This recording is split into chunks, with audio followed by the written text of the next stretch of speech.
Howdy, everybody. My name is J.R. Sparrow. And there comes a point in life when you have desires. And when you have desires, these desires turn into hobbies. They turn into more than hobbies. They become a labor of love. And a labor of love becomes something that's very justified and meaningful. So today I have Todd with me. And Todd has a journey, he has a story, he has the mode and means to help you move along in life.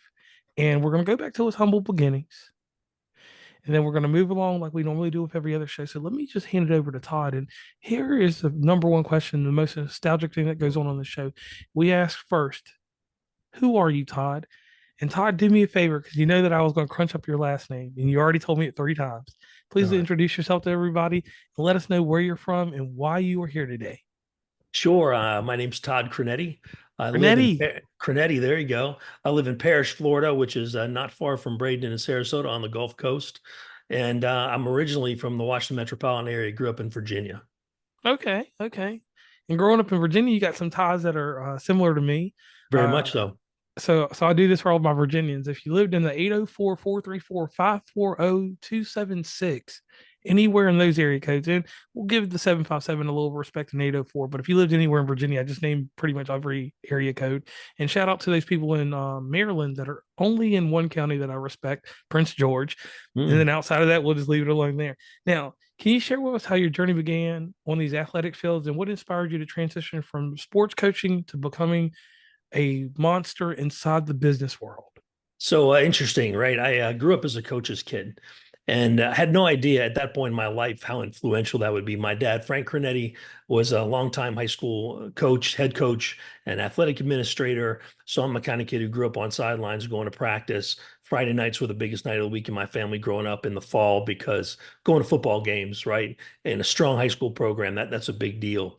And so I tell people all the time that growing up as a coach's kid, I had no shot at a real job. I was going to be a coach because I was drawn to everything I saw that my father was doing. And he was a relationship builder, very connected to his players. And that was very attractive to me. So I played for a guy named Bob Hardage at Annandale High School, who's a legend.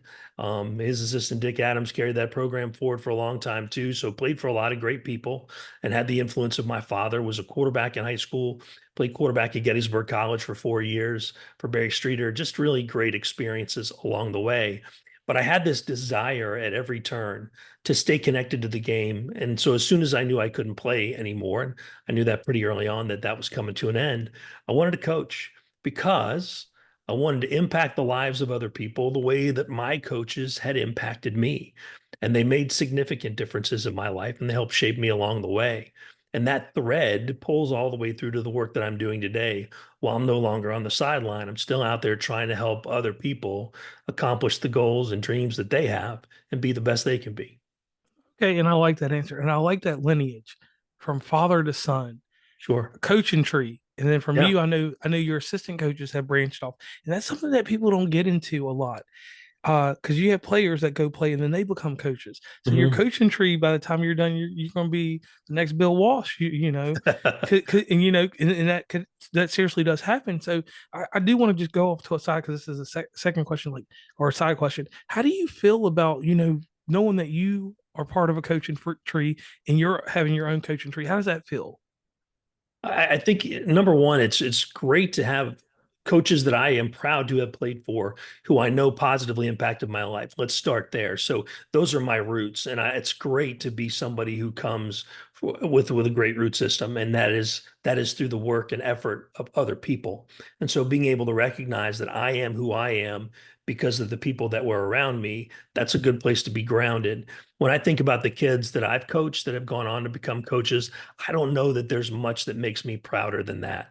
I love keeping up with those guys. I love Xing and Owen with those guys, but I also love, hearing about their families and seeing the kind of men they're becoming and how coaching is shaping their lives like it shaped mine. Okay.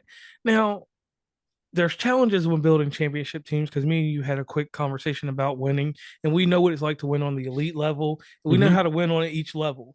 Right. How did these experiences affect and still go with you every day in your coaching philosophy? How do these challenges of building a championship team and all those experiences, how did that shape your coaching philosophy? That's a great question. And it's interesting that you sort of led off with how does the winning help shape my philosophy? I think one of the things that I would say right away is you learn a whole lot more when you're losing. Okay. When things aren't going right, you have to constantly be digging in and saying, okay, well, how do we do this better? How can I be more effective? How can I make the most of the people that I have here, this combination of personalities and talent, and how do we maximize this? And at the same time, you're trying to impact that with scheme. And the thing that I really felt like I've learned along the way is championship organizations, whether they're on the field, you're talking about an orchestra, you're talking about a business, right? Any of those things. They're at their best when they have strong relationships at the center, when there's clear communication, where there's respect for one another, and when everybody understands that they play a part and not necessarily a starring role. And when people are willing to commit to something bigger than themselves, and that's something that gets said a lot, you see walls fall down, you see relationships start to strengthen. And that's when the championship level really starts to rear its head. And then really feeding that energy is about all the things you do off the field to make sure that when people go on the field or into a meeting, that they're there for one another. And that creates the championship effect. Okay. And I like that. That right there just set it off. I appreciate that. Now, let's move over into the business coaching form. So, the lessons you learned there, you're moving those over from coaching sports to improving performance and culture in the workplace. Tell me a little bit about how you've been doing that. Well, I had an opportunity to sort of step back from being a teacher and a coach, which I had been for 23 years at the time. I've coached the college level, coached the high school level, been a head coach. But I had a chance to step back from that, and I had to figure out how I was going to feed my family. Right, I was going to build something full time out of that. And initially, I thought it would be primarily speaking until I met a couple people that I knew who were building businesses, who were struggling with leadership teams, who really just wanted somebody to come in and coach the leaders and help the leaders perform at a higher level. And the things that I learned quickly in those situations was there's not a lot of difference between trying to be successful on the field, trying to be successful in business or in a nonprofit or in building a family, whatever it might be, that we're looking for the same sort of factors. And again, we want to focus on real, strong, authentic, meaningful relationships that cause people to bring their best every day and be loyal. So if somebody asked me, hey, what are the things you want in a player? A lot of people would start talking about talent, size, speed, all those things. I'm looking for somebody who gives me their best effort every day, somebody who's somebody I can count on, somebody I trust, and somebody who's committed to the success of others. Now, if that person happens to be big, strong, fast, and super talented, right, they have an opportunity to go play at a high level.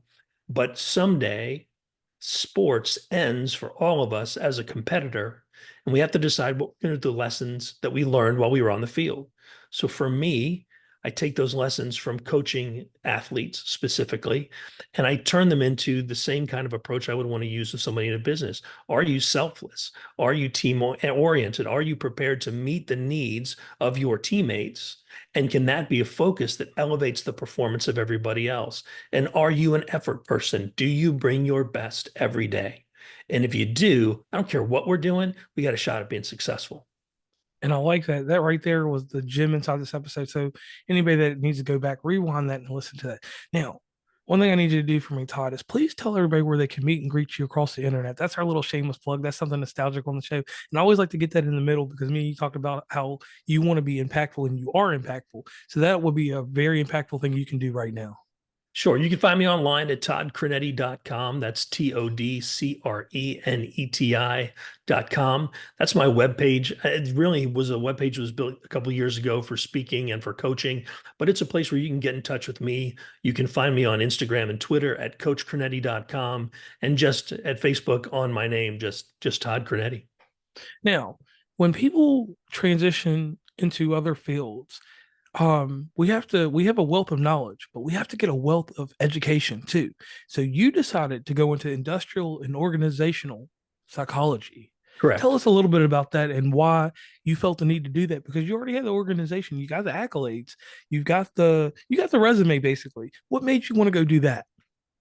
It's a great question because I was coming out of the last 5 years, the last school that I coached for, St. Stephen's Episcopal School in Bradenton, Florida. And the last 5 years were pretty magical. In that time, we played in 4 state championship games. We won the middle two. A lot of great kids went on, are continuing to do a lot of great things. But at the end, I was sort of ready to step away. But what I realized along the way was I had moved in as a coach from somebody who would, as a young coach, was on fire to talk about again, X's and O's, scheme, and all of those things, that I really wanted to focus on the human side and the people side. And I'll tell you transparently that, and this is not something we talk about in the world, especially among men. And that's the challenges that a lot of people face with mental health. My mental health had been something that had been a struggle for me coming up, affected me as a player, affected me as a young coach. And I'd really been committed to trying to repair some of those broken bridges or burn bridges on my own and through some counseling and what have you. But organizational and industrial psychology took this fascination that I had developed in psychology from all the years I spent trying to learn about my brain and why I responded to things the way that I did. And it let me take that psychology from a very personal place to this place of industrial and organizational, which is really just the psychology of the workplace or the psychology of units, organizations, teams, however you want to label that. And so it really built this very clear path for me from the work I'd done individually, understanding my own psychology and makeup, beginning to sort of weave some of those things through as I worked with my players, and then understanding, hey, we can positively impact units. No matter where those units are, no matter what their focus is. And so the industrial and organizational psychology was really an opportunity to sort of recharge my battery and also come away with some background and some training that would prepare me to be effective in corporate settings. Okay, and I like that. So people definitely take that one in there now. Whew. Servant leadership is a significant part of your coaching prowess in Yes. your in there. How do you help leaders get their operations in line with this concept in their daily interactions and their decision making processes? Okay, so one of the things I believe really strongly on the leadership front, and there are a million leadership speakers, trainers, writers, whatever out there. One of the things that people who aspire to be leaders maybe don't understand is oftentimes people aspire to be in charge, not to lead. And the illustration I always use for in charge is, think of a family of 4 kids, and the first time that the parents go out on a date and they leave the oldest kid in charge, right? There, that kid can't wait to have the authority to tell everybody else what to do, what to eat, when to go to bed, what they can and can't do. That's what we love about being in charge. People love to be able to tell other people what to do and not be questioned in return. Leaders are really, or should be, in my way of thinking, in a world where we're making the people around us better, right? And so that oldest sibling isn't interested in making the younger 3 siblings better. They're interested in telling them what to do and getting that sort of response that they want, right? So what I believe about servant leadership is leaders really should be called to pour into the people that they lead. I think we oftentimes fall in love with that seat at the head table, that title of president, whatever it might be, and those things really don't mean anything if the people that are following us, the people that we're leading, if they don't know that we love them, that we'll sacrifice for them, that will help develop them, that will be there for them when they struggle. And so servant leadership is about meeting the needs of the people that follow us in such a significant way that they're giving the best that they have at every turn. And it really builds this remarkable upward spiral where I'm giving them what they need. And in turn, they want to give each other what they need. In turn, I'm getting what I need. And we're an organization at that point that's not hurting because we're lonely and disconnected. We're an organization that's thriving because we're very connected and we believe in the best of each other. So the intimacy inside of this organization makes a stronger community, basically. Oh, absolutely. I Okay. think that we often think that we need to be different people outside of the workplace and in the workplace. And there are some places where you can make that point. But when we're being our true selves, we're being the best we can be. If I'm committed to loving the person on my right and the person on my left more than I love myself because I want all of us to succeed, and those people are doing the same thing, again, we have everything that we need to be great. We just have to trust each other enough to be vulnerable and live that way. Okay, okay. Now, you're a motivator, and a motivator um, has to do one thing that a lot of people don't really think about as you being a motivator. You've got to deal with adversity. And the Hmm. adversity that you got to deal with as a motivator, and I've seen this because I do this. We do it naturally because you're an athlete and I'm an athlete, and we know this. Right. We're going to be good in our skin, but the people beside us, and it doesn't matter if it's a group sport or individual team sport, like we talked about wrestling earlier.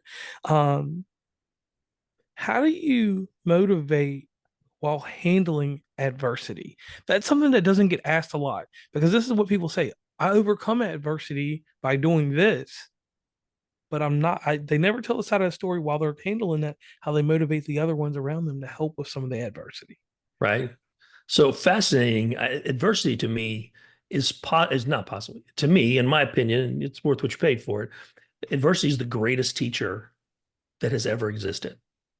Right? We find ourselves in a situation where we're not sure what to do, where we feel overwhelmed, where we feel like we don't have the tools that it takes to get through it. We don't have a roadmap. And yet, every day we get up with the idea of being a little better, making a little bit of progress. And the next thing you know, we're on the other side of that adversity. And too often, people see adversity as the enemy and they want to combat adversity. I think we need to embrace it.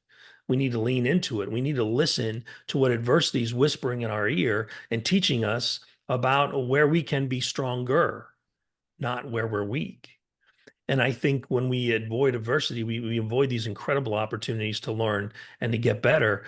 And so when you have organizations that are struggling and you shield them from adversity because you don't want things to get worse, I believe we're missing a doorway to get better. And I do believe that, if you want to achieve excellence, then you have to embrace adversity. And it's Okay, really that simple. I like that. Now, the thing about helping people, um, the mirror doesn't always fall back on us. We don't, talk about the self care. Now, normally I would ask you about that, but you were pretty motivated and you talked about how you take care of yourself. So we're going to flip the script on this and we're going to do something different. Organizational care, Mm, industrial care. right.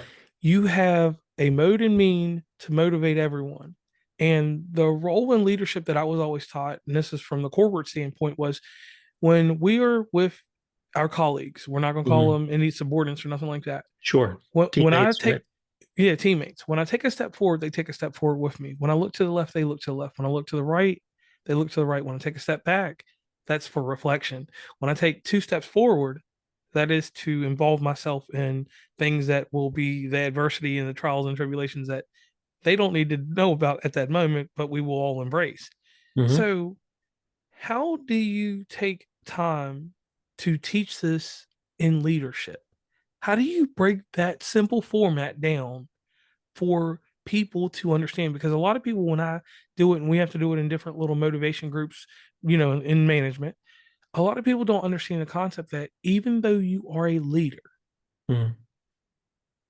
you go forward sometimes and delegation brings the rest with you, which I understand that. But sometimes it's not about the delegation, it's actually about the human experience which you were helping people with. Like how do you motivate the people that are behind you to come forward with you and stay in that straight linear expression? How do you do that? That's a great question.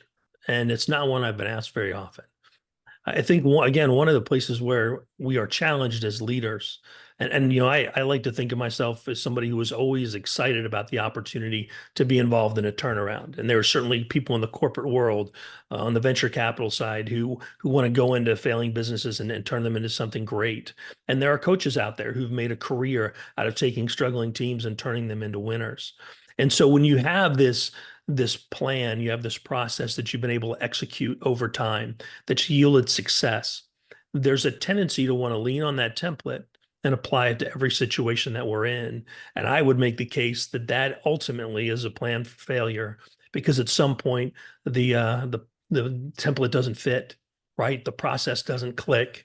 And so what I really believe is that the place where leaders really need to be outstanding is as listeners.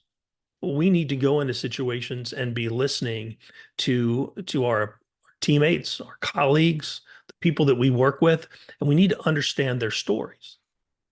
Now, if we understand each individual along the way, we're able to motivate them, not using some grandiose plan that we want everybody to embrace, but by giving them pieces along the way that speak to who they are, what they believe, and what they hope to accomplish. And so, again, this falls back on this notion that the better we know one another, the more connected we are, the more successful we can be as a team. But leaders who are often great speakers and great at saying, this is where we're headed, probably can take a little more time to be listeners, to make sure that everybody is coming along with us, everybody feels engaged. And then as successes are happening, even little ones along the way, that we're spreading the light and we're making sure that the people who are a part of this process are being celebrated as well, not just seeing all that celebration pointed at us ourselves who are the leader in that moment. And right there, I'm going to tell you that's a diamond in this episode right there.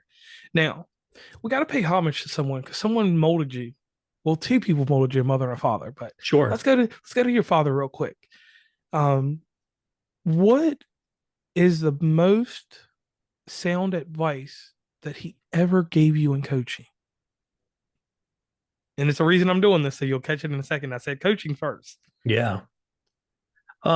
The most sound advice that he gave me in coaching was when I was on the line between staying in college and moving to high school.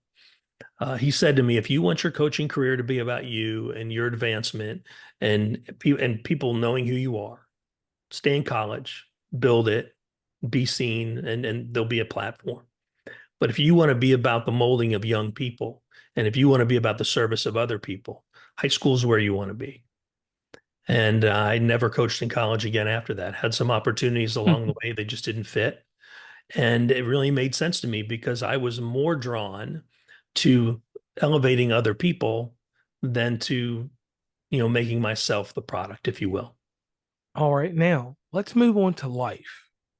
He's giving you probably a wealth of knowledge, your mother too, but what was the life lesson that he gave you? My dad's funny. My dad is, 5'6", Italian, first generation. And it's funny to see somebody that's that size, strike terror in the hearts of high school players of all sizes. But that's what it was like. And yet he would look at me and he would say, the way you really get to people who are trying to create problems for you is to be good to them. And he would say, you got to nice people to death.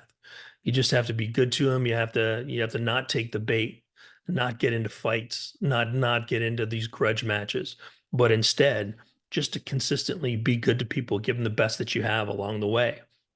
Having said that, I think the other thing I learned from both of my parents is that there is nothing to be lost in learning how to love people unconditionally. And when we have to put ourselves out there first, but when we do, yeah, there'll be times where that doesn't come back. There'll be times where colleagues or players or whomever might choose to act in a different way, and that hurts for a while. But to be known as somebody who's going to put themselves out there and love others unconditionally, the people that will be drawn to you will be far more in number. And then there's a richness to life when you lead with the ability to love others. All right, now on to your mother. Hmm. Now, your mother, she sees you through everything. Hmm. Fathers love us, but the mothers see us through everything because we come from them. We come from DNA from our father, but our mother. So your mother took a time, probably let's just say in high school, and she sat you down. What was the advice that she gave you in high school? And if she gave It's you some advice, it's something strong. Go ahead. No, no, absolutely. And it is strong. And it's funny. One of the things I love to do as an adult is cook. And part of that's because my mom was a phenomenal cook. And I would come home from practice or whatever, and she might be getting dinner ready. And we'd have these great, conversations in the kitchen while I'm either sitting and watching and learning or maybe helping out a little bit, probably more watching than helping as a teenage boy.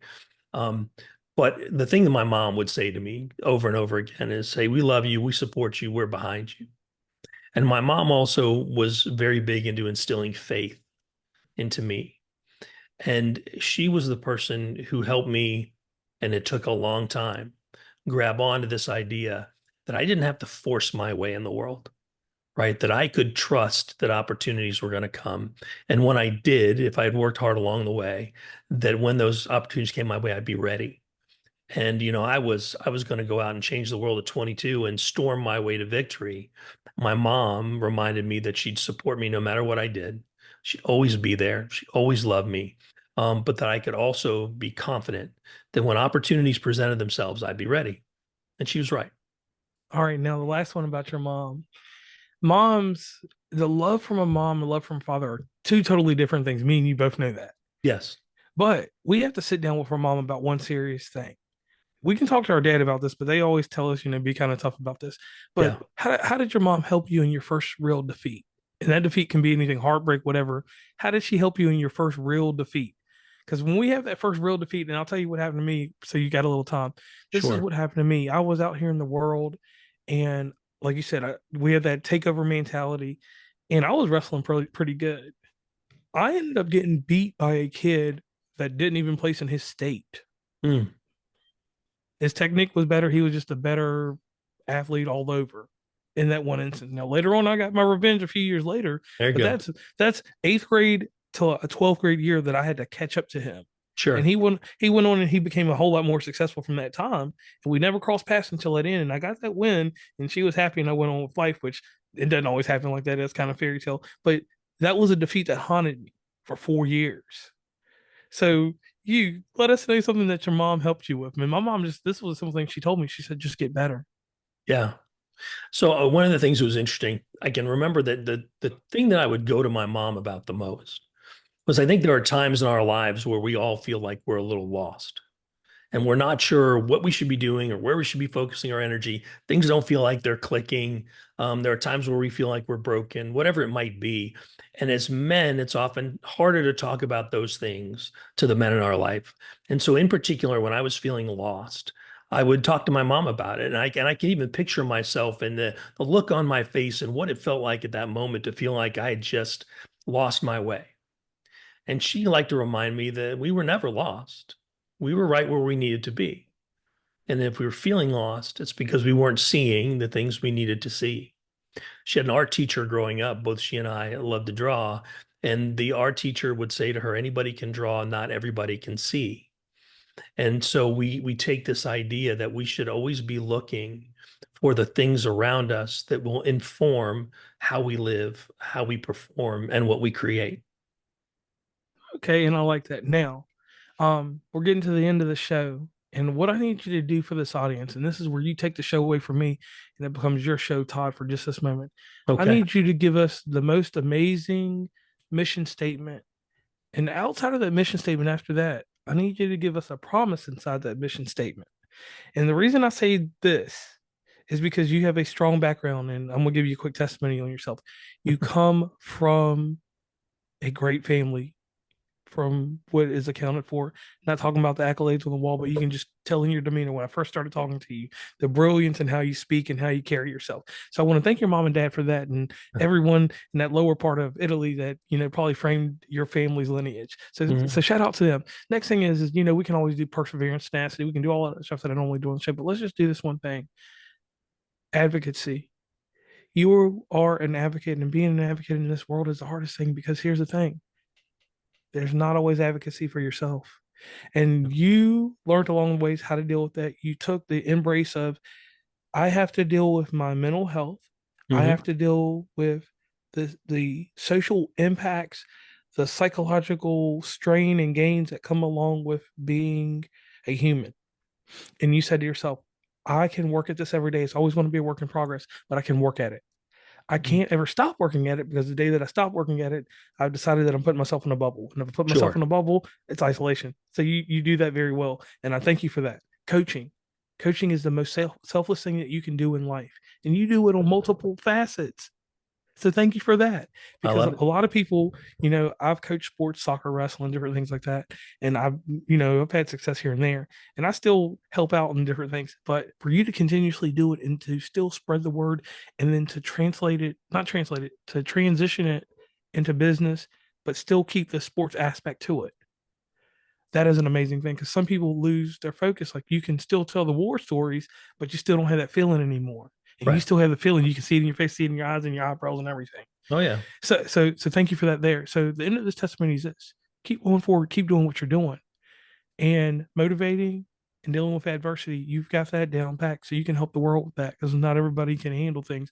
Not everybody can put the weight on the world on their shoulders, and you do that very well. So I want to tell you Thank a huge thank you. When you look in the mirror in the morning before you do your nice little suave with your hair and everything, you. just remember that there were people behind you, there were people to the left, to the right of you that you've helped, and they're moving forward. So that linear expression, you keep it going every day in the world for people, and not a lot of people can do that because that's a lot of stress, a lot of anxiety, and a lot of stuff that people will never see in a nutshell. I know it Exactly. personally, and you know it. So Mhm. now, give us that mission statement and leave us with that mission promise. So, audience, get ready. Here goes Todd. So if you go back to that idea that we need to embrace adversity to achieve excellence, let's take it a step further and let's go to those places where we feel broken. Brokenness, we don't think of anything being good about brokenness, right? Broken bones, broken machines, broken cars, whatever it is, broken is a problem. And so we have this tendency to tell ourselves when we're not fitting into the world that we must be broken. And then we hear the term broken up, right? We have this idea that bands break up, that couples break up. And so even breaking up is not a good thing. But I want to challenge that. I think brokenness and confronting our own brokenness is a lot like confronting adversity. If we run from it, we'll be left with that broken feeling for time and time again. Instead, we need to look into what we believe is our brokenness, and we need to be broken up. And what I mean by broken up is we need to let that brokenness and the emotions and the experiences and the traumas that create that feeling elevate us. By embracing that moment of brokenness and facing it down, what we're able to do is draw these incredibly important life lessons and rise and do more and be greater. So we're not broken. We're just on the cusp of being broken up, which allows our brokenness to make us better, to make us more resilient, to make us more relevant in the world, and then to be able to engage other people and help them do the same thing. So that's the mission. And the mission promise is if we confront our own brokenness or what we perceive to be our own brokenness, there is strength for the future inside. All right. And on that note, I am JR and he's Todd, and we are signing off. Thanks very much. I appreciate it.